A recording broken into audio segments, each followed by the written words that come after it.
Hey, how's it going guys? My name is Ollie and today I have some very exciting news for you. Bali, Indonesia is now open for visa on arrival. Yes, I know. It's been a very long time and we are finally here. Chime the bells, let up the fireworks, and let's party! I know.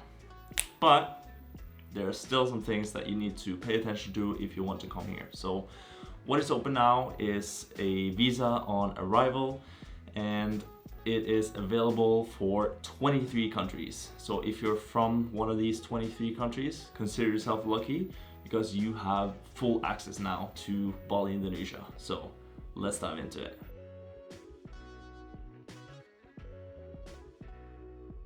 So you've made it this far, congratulations. We are now on to the requirements. If you were one of the 23 countries, you are now on to step number 2, which is number 1, you need to be fully vaccinated. Yes, I know, you haven't heard enough about it already, I know, but yeah, it is what it is. So if you want to come here, you either need to be fully vaccinated or you need a valid exemption, which you can, I don't know how you get that, but do your research in your own country how you would get that. And yeah. Number 2, you need to have a negative PCR test. Yes, that is sort of a given at this point. When it comes to traveling all over the world right now, it is always a negative PCR test. And that means a negative PCR test before you arrive, before you actually board the plane. And you also need to have a negative PCR test when you land in Bali, Indonesia.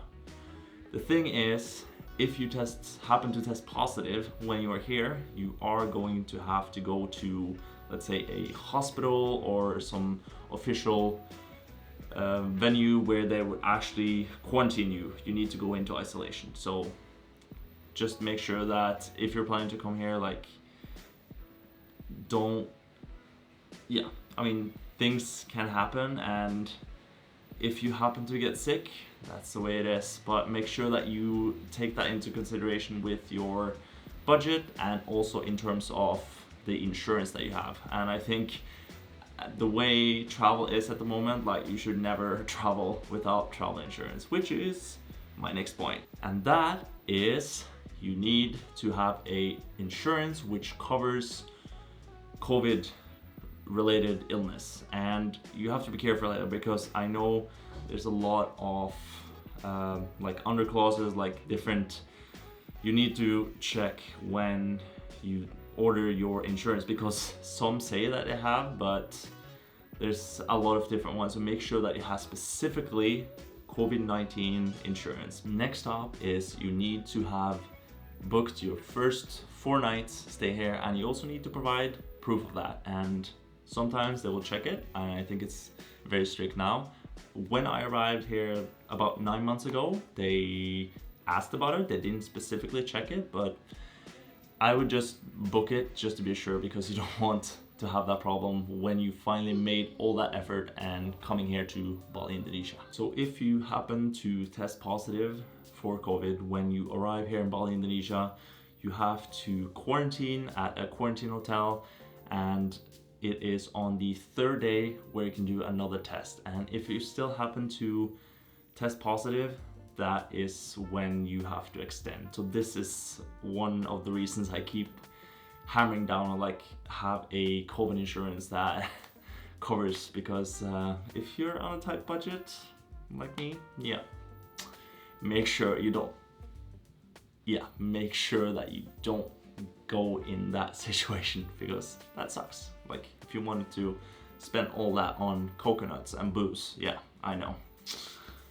So why is this different from what has been before? Well, the difference now is that the visa on arrival, which means that you can just show up and get your visa on arrival, as the name says.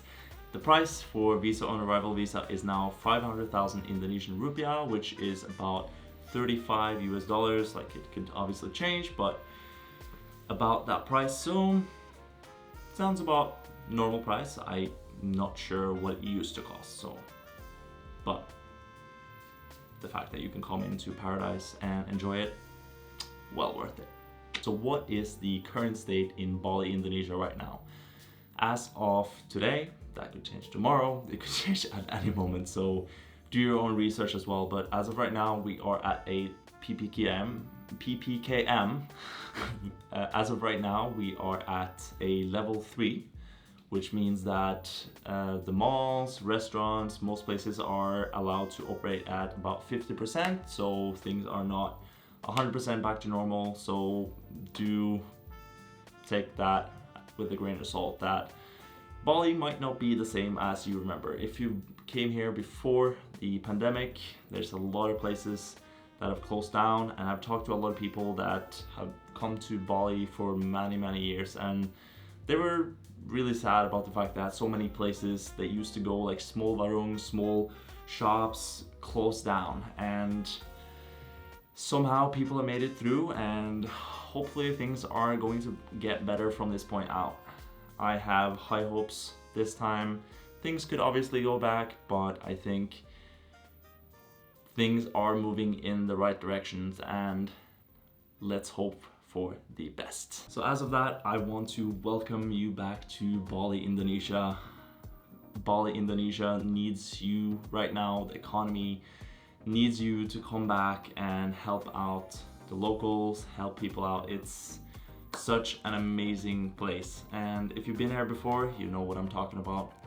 It cannot really be explained. It's such an amazing place. So that was just a short update. I'm gonna give more updates as things change in the future, and I'm hoping to see you in Bali, Indonesia, and wishing you the best. And let me know in the comment section below if you have any questions, and I'll see you guys next time. Peace out.